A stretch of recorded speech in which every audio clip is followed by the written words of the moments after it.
Innal hamdalillah nahmaduhu wa nasta'inuhu wa nastaghfiruhu wa natubu ilayh wa na'udzu billahi min shururi anfusina wa min sayyiati a'malina may yahdihillahu fala mudilla lahu wa may yudlil fala hadiyalah wa asyhadu an la ilaha illallah wahdahu la syarika lah wa asyhadu anna Muhammadan abduhu wa rasuluhu la nabiyya ba'dah. Ya ayyuhalladzina amanu taqullaha haqqa tuqatih wa la tamutunna illa wa antum muslimun. Fa inna asdaqal hadithi kitabullah wa khairal huda huda Muhammadin sallallahu alaihi wasallam wa syarrul umuri muhdatsatuha wa kullu muhdatsatin bid'ah wa kullu bid'atin dhalalah wa kullu dhalalatin finnar. Ma'asyiral muslimin, usikum wa nafsi bittaqwallah faqad fazal muttaqun. Sungguhnya di antara nama-nama Allah yang terindah adalah Ar-Razzaq. Dialah Maha pemberi rizki. Allah memberi rizki kepada seluruh makhluknya. Wa ka'ayyim min dabbatin la tahmilu rizqaha Allahu yarzuquha wa iyyakum. Betapa banyak binatang melata, dia tidak bisa mengatur rizkinya. Allah yang mengatur rizkinya dan juga mengatur rizki kalian. Wa ma min dabbatin fil ardi illa 'ala Allahi rizquha. Tidak ada binatang melata di atas muka bumi ini kecuali Allah yang menanggung rizkinya. Jika binatang melata ditanggung rizkinya oleh Allah Subhanahu wa taala, padahal dia bukan mukallaf, bagaimana lagi dengan manusia? Tentu telah dijamin rezekinya oleh Allah Subhanahu wa taala. Namun meskipun Allah telah menjamin rezeki kita, sebagaimana Allah telah menentukan ajal kita, namun kita harus berusaha mencari rezeki tersebut sebagaimana kita berusaha agar kita bisa menjaga kehidupan kita. Seorang bisa memperoleh rezeki dengan cara-cara yang duniawi, demikian juga dengan cara-cara ukhrawi. Ada sebab-sebab duniawi untuk meraih rizki, seperti menjadi pegawai, menjadi pekerja, sebagai dokter, sebagai pedagang, bercocok tanam, dan yang lainnya. Dan ini banyak orang yang mengetahui akan sebab-sebab rizki secara duniawi. Namun perlu diketahui di sana ada sebab-sebab rizki yang Allah berikan, sebab-sebab ukhrawi, dan banyak orang yang melalaikannya. Padahal bisa jadi sebab-sebab tersebut lebih kuat untuk mendatangkan rizki. Sebab-sebab tersebut di antaranya yang pertama dan paling utama adalah berdoa kepada Allah Subhanahu wa taala. Allah berfirman, "Fabtaghu indallahi rizqa," dan carilah rizki di sisi Allah Subhanahu wa taala. Maka doa adalah silahul mukmin, senjata seorang mukmin. Dia bukan senjata yang terakhir, tetapi dia senjata yang pertama. Betapa banyak orang menjadikan doa sebagai senjata yang terakhir, dan itu merupakan kesalahan. Al-Imam Syafi'i rahimahullah berkata tentang doa, bagaimana tentang keajaiban doa. Atahzaq bid-du'a'i wa tasdarihi wa ma tadri ma yasna'ud du'a'u. Apakah engkau meremehkan dan menganggap enteng doa? Kau tidak tahu apa yang bisa dilakukan oleh doa. Betapa banyak orang setelah berdoa, maka Allah bukakan bagi dia pintu-pintu rezeki. Yang kedua, sebab rezeki yang lain adalah bertakwa kepada Allah Subhanahu wa taala. Allah Subhanahu wa taala berfirman, "Wa may yattaqillaha yaj'al lahu makhraja wa yarzuquhu min haitsu la yahtasib." Barang siapa yang bertakwa kepada Allah, maka Allah akan memberi solusi baginya dan Allah akan memberikan rezeki kepadanya dari arah yang dia tidak sangka-sangka. Benar, rezeki dari arah yang tidak dia sangka-sangka, tidak dia pikirkan terlebih dahulu, tidak dia rencanakan terlebih dahulu, datang dengan tiba-tiba, tanpa letih, tanpa lelah. Itulah rizki datang dari arah yang tidak dia sangka-sangka. Caranya bagaimana? Dia bertakwa kepada Allah Subhanahu wa taala, menjalankan perintah Allah, menjauhkan dirinya dari larangan-larangan Allah Subhanahu wa taala. Bahkan sebagian ulama berkata, jika seorang meraih rizki dari arah yang dia tidak sangka-sangka, ketahuilah tanda bahwasanya itu dia bertakwa kepada Allah Subhanahu wa taala. Sebab berikutnya adalah bertawakal kepada Allah Subhanahu wa taala. Allah berfirman, "Wa may yatawakkal 'ala Allahi fahuwa hasbuh." Barang siapa yang bertawakal kepada Allah, maka cukuplah Allah baginya. Allah akan mencukupkan keperluannya. Nabi sallallahu alaihi wasallam bersabda, "Lau annakum tatawakkaluna haqqa tawakkuli." Kalau seandainya kalian bertawakal kepada Allah dengan sebenar-benar takwa, la razaqakum Allah kama yarzuqut thair, maka Allah akan beri rezeki kepada kalian sebagaimana Allah beri rezeki kepada burung. Taqdu khimasan wa taruhu bitana. Burung terbang di pagi hari dalam kondisi perut kosong, lantas balik dalam kondisi perut sudah kenyang. Tinggal kita perbaiki bagaimana tawakal kita kepada Allah Subhanahu wa taala. Pada hari ini, di zaman ini, betapa banyak orang tidak bertawakal kepada Allah dalam mencari rezeki. Dia bertawakal kepada bosnya, kepada direkturnya, kepada pekerjaannya, seakan-akan kalau dia tidak bekerja di perusahaan tersebut, tidak akan datang rezeki kepadanya. Seakan-akan kalau dia tidak diberi rezeki oleh direkturnya, oleh bosnya, dia tidak akan mendapatkan rezeki. Dan ini merupakan kesalahan. Tawakal harus kepada Allah. Direktur, pekerjaan itu hanyalah sarana. Yang menentukan rezeki adalah Allah Subhanahu wa taala. Betapa banyak orang di PHK dari pekerjaannya, dikeluarkan dari pekerjaannya, lantas Allah bukakan bagi dia pintu-pintu rezeki yang lain. Jika Allah menutup satu pintu rezeki, Allah bisa membuka pintu-pintu yang lain bagi seorang hamba jika dia bertawakal kepada Allah Subhanahu wa taala. Ibnu Rajab Al-Hambali menjelaskan dalam kitabnya Jami'ul Ulum wal Hikam, jika seorang bertawakal kepada Allah dalam mencari rezeki dengan modal tawakal, kemudian berusaha mengambil ikhtiar, maka Allah akan mudahkan rezekinya bagi dia jika dia benarkan tawakalnya kepada Allah Subhanahu wa taala. Maka gantungkan hati Anda kepada Allah. Dialah yang Maha Pemberi rezeki, bukan manusia, bukan bos, bukan direktur. Kemudian di antara sebab untuk meraih rezeki adalah menyuruh anak istri untuk salat. Allah Subhanahu wa taala berfirman, "Wa'mur ahlaka bis-salati wastabir 'alaiha, la nas'aluka rizqan nahnu narzuquk wal aqibatu littaqwa." Perintahkanlah keluargamu, anak istrimu untuk salat dan bersabarlah dalam salat. Bersabarlah dalam merintahkan mereka. La nas'aluka rizqan, kami tidak pernah minta rezeki kepadamu. Nahnu narzuquk, bahkan kami yang beri rezeki kepadamu. Kata para ulama ini dalil, barang siapa yang menjaga salat lantas merintahkan anak istrinya untuk salat, maka dia akan dimudahkan rezekinya oleh Allah Subhanahu wa taala. Betapa banyak orang sibuk mencari rezeki, siang dan malam dia lupa untuk menegur anaknya, lupa untuk memerintahkan istrinya salat. Padahal di antara pintu-pintu rezeki adalah menyuruh anak dan istri untuk salat, dan kita bersabar untuk memerintahkan mereka untuk salat. Kemudian di antara pintu-pintu rezeki adalah menyambung silaturahmi. Ini ada salah satu pintu yang besar untuk meraih rezeki dari Allah Subhanahu wa taala.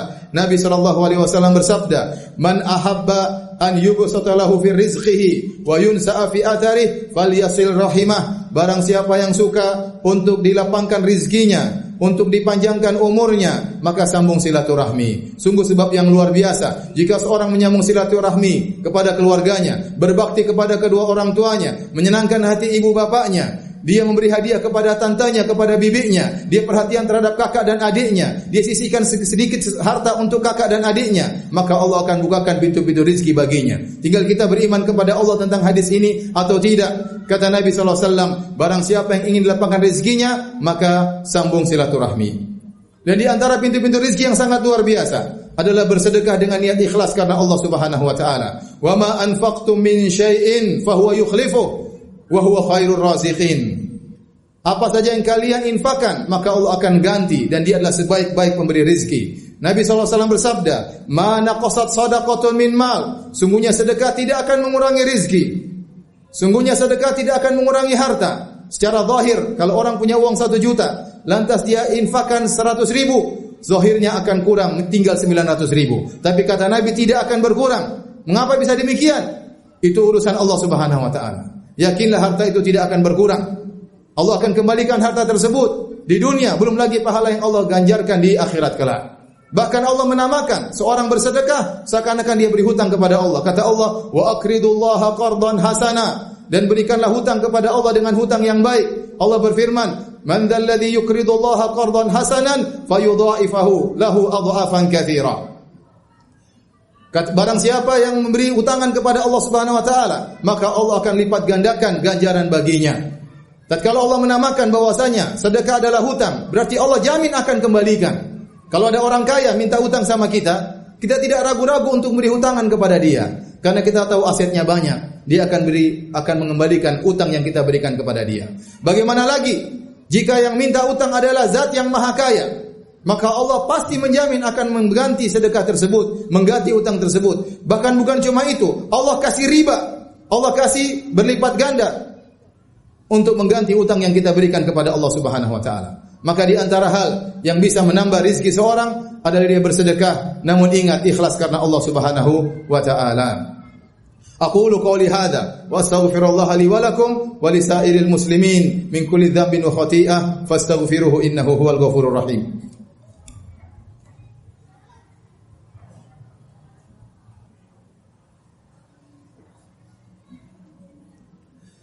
Alhamdulillahi ala ihsani wa syukru lahu ala taufiqihi wa amtinani wa asyhadu an la ilaha illallah wahdahu la syarika lahu ta'ziman li sya'ni wa asyhadu anna Muhammadan abduhu wa rasuluhu da'ila ridwani. Allahumma salli alaihi wa ala alihi wa ashabihi wa ikhwani. Hadirin ma'asyiral muslimin, sidang salat Jumat yang dirahmati oleh Allah Subhanahu wa taala. Seorang tatkala mencari rizki, tatkala berdoa kepada Allah Subhanahu wa taala, hendaknya dia berhusnudzon, berprasangka baik kepada Allah Subhanahu wa taala. Dalam hadis qudsi Allah berkata, ana 'inda dhanni 'abdi bi, falyadhun 'abdi bi ma syaa. Sungguhnya aku berdasarkan persangkaan hambaku, maka hendaknya hambaku berprasangka terhadapku dengan apa yang dia sukai. In dhanna khairan falahu, kalau dia berprasangka baik maka bagi dia kebaikan. Wa in dhanna syarran falahu, jika dia berprasangka buruk maka baginya keburukan. Hendaknya kita berprasangka baik kepada Allah karena Dia adalah Ar-Razzaq yang Maha Pemberi rezeki. Lihatlah, ingatlah, waktu kita masih dalam perut ibu kita, masih jadi janin, kita tidak bisa berbuat apa-apa, Allah beri rezeki kepada kita. Tatkala kita lahir, belum bisa apa-apa, belum bisa berbicara, belum bisa bekerja, Allah beri rezeki kepada kita. Terus Allah beri rezeki kepada kita. Lantas tatkala kita sudah besar, sudah dewasa, sudah cerdas, sudah memiliki keahlian untuk mencari nafkah, apa kita suudzon kepada Allah Subhanahu wa taala. Ingatlah betapa banyak rezeki yang Allah berikan kepada kita tanpa kita minta. Tanpa kita minta Allah berikan kepada kita. Lantas bagaimana kalau kita minta kepada Allah Subhanahu wa taala? Oleh karenanya Nabi Musa alaihissalam, tatkala dia diutus oleh Allah untuk pergi ke Firaun, dia berdoa kepada Allah dengan doanya yang masyhur, Rabbi shrah li sadri wa yassir li amri wahlul 'uqdatam min lisani yafqahu qawli waj'al li waziran min ahli Harun akhi, dan seterusnya. Dia berdoa, ya Allah, lapangkanlah dadaku dan mudahkanlah urusanku dan jadikanlah lisanku mudah untuk menyampaikan agar mereka mengerti apa yang aku sampaikan. Doa yang dia minta. Apa kata Allah Subhanahu wa taala? Qala qad utita su'laka ya Musa. Wahai Musa, aku telah mengabulkan permintaanmu sekarang juga. Kemudian kata Allah, wa laqad mananna 'alaika marratan ukhra. Sungguh kami telah berikan engkau karunia sebelumnya.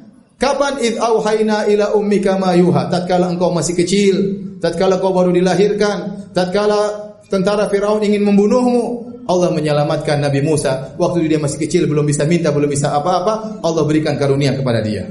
Coba kita renungkan diri kita, betapa banyak nikmat karunia yang Allah berikan kepada kita tanpa kita minta. Allah sayang kepada kita. Lantas apakah tatkala kita minta kepada Allah, Allah tidak akan berikan kepada kita? Maka hendaknya kita husnudzon kepada Allah Subhanahu wa taala. Jangan berprasangka buruk. Kata Nabi sallallahu alaihi wasallam tadi dalam hadis qudsi, in dhanna khairan falahu. Barang siapa yang berprasangka baik kepada Allah, maka kebaikan baginya. Wa in dhanna syarran falahu. Dan barang siapa berprasangka buruk kepada Allah, maka keburukan baginya. Dan terakhir, yang perlu kita ingat, yang jadi patokan bukan banyaknya harta, bukan jumlah harta yang banyak. Yang menjadi patokan, yang menjadi perhatian kita adalah berkahnya suatu harta. Betapa banyak orang hartanya sedikit, dia berusaha mencari dari harta yang halal, dia berusaha menelusuri cara-cara yang halal, namun dia mengumpulkan harta tidak banyak, tetapi Allah berkahi hartanya tersebut. Hartanya sedikit, namun ternyata dia bisa gunakan untuk ibadah, dia masih sempat berbakti kepada orang tua, dia masih menyambung silaturahmi. Ada sebagian orang hartanya banyak, segala cara dia tempuh, cara-cara yang haram dia tempuh sehingga dia mengumpulkan harta yang banyak, namun tidak berkah. Dia habiskan untuk berfoya-foya, ya. Sering ditimpa dengan musibah, sering terjadi problematika rumah tangga dan yang lainnya, tidak berkah hartanya. Maka seorang berusaha untuk mencari harta yang berkah. Yang lebih indah lagi tatkala orang diberikan harta yang banyak, kemudian dia gunakan, disalurkan di jalan-jalan Allah Subhanahu wa taala, maka semakin berkah hartanya dan semakin dia dinaungi oleh Allah pada hari kiamat kelak. Kata Nabi sallallahu alaihi wasallam tentang padang mahsyar, tatkala matahari turun dalam jarak 1 mil, kata Nabi sallallahu alaihi wasallam, kullu mri'in fi dhilli shadaqatihi yaumal qiyamah. Sungguhnya seorang berada di bawah naungan sedekahnya pada hari kiamat. Maka semakin seorang banyak bersedekah, maka semakin besar naungannya pada hari kiamat kelak. Inna Allaha malaikatahu yusalluna 'alan nabi ya ayyuhalladzina amanu sallu 'alaihi wa sallimu taslima. Allahumma salli 'ala Muhammad wa 'ala ali Muhammad kama sallaita 'ala Ibrahim wa 'ala ali Ibrahim innaka Hamidum Majid. Wa barik 'ala Muhammad wa 'ala ali Muhammad kama barakta 'ala Ibrahim wa 'ala ali Ibrahim innaka Hamidum Majid. Allahumma ighfiril muslimina wal muslimat wal mu'minina wal mu'minat al ahya'i minhum wal amwat إنك سميع قريب مجيب دعوات ويا قاضي الحاجات. اللهم آت نفوسنا تقواها وزكها أنت خير من زكاها أنت وليها مولاها. يا الرزاق ارزقنا خير الرازقين، يا الرزاق ارزقنا رزقا حسنا وأنت خير الرازقين وأنت خير الرازقين. اللهم ارحمنا برحمتك يا أرحم الراحمين، اللهم ارحمنا برحمتك يا أرحم الراحمين. اللهم إنا ظلمنا أنفسنا وإن لم تغفر لنا وترحمنا لنكونن من الخاسرين. ربنا آتنا في الدنيا حسنة وفي الآخرة حسنة وقنا عذاب النار. اللهم أصلح لنا ديننا الذي هو عصمة أمرنا، وأصلح لنا دنيانا التي فيها معاشنا، وأصلح لنا آخرتنا التي إليها معادنا، واجعل الحياة زيادة لنا في كل خير، واجعل الموت راحة لنا من كل شر. ربنا آتنا في الدنيا حسنة وفي الآخرة حسنة وقنا عذاب النار وأقيموا الصلاة.